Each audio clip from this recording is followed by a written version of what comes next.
Okay, ito naman is another example on how to resolve problem. Yung mga process and different problem-solving approach when it comes to customer service naman. Kasi nowadays, we are utilizing the internet and third-party applications or third-party institutions like mga BPOs in order for the company to address all the problems of their clients anytime, anywhere. So take a look at the video given by, produced by study.com. So thank you study.com for providing us lecturers some videos like this. Yeah, that gives an example how to apply different processes on how to solve problems concerning products and services to the clients. Okay, so please watch guys as I play the video by study.com.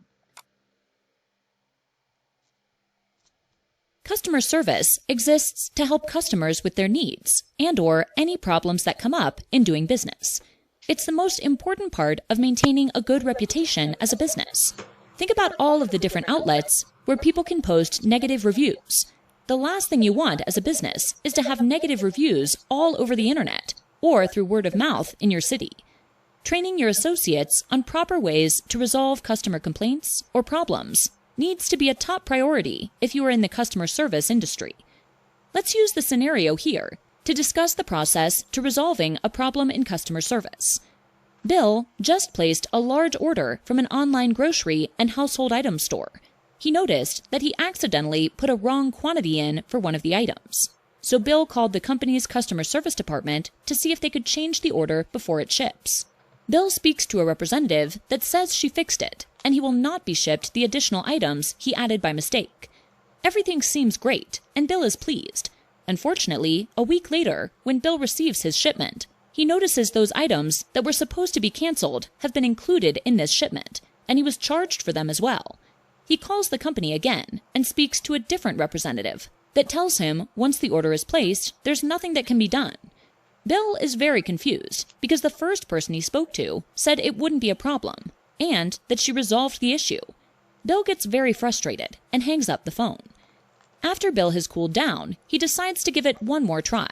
He calls the customer service department and gets a different representative who is able to get him a prepaid label to send the extra items back at no cost to Bill and refund his money.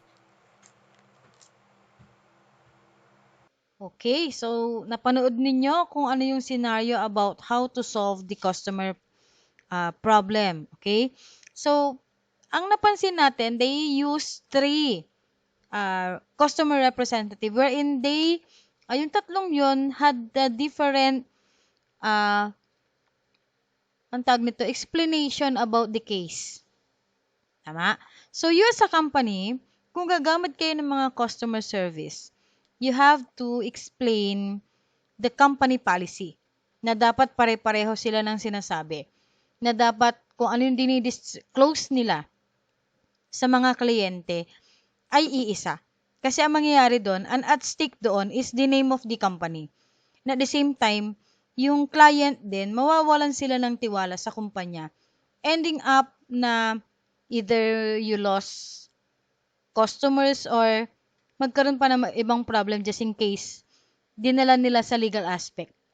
Like mga DTI, etc. So, in getting the assistance of customer service, kailangan makapagbigay ka din sa kanila ng kung ano yung policy mo, kung ano yung rules mo, na dapat doon lang sila mag-stick.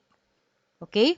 So, that is another explanation how to find and solve a customer problem para hindi na rin magkaroon ng problema sa company.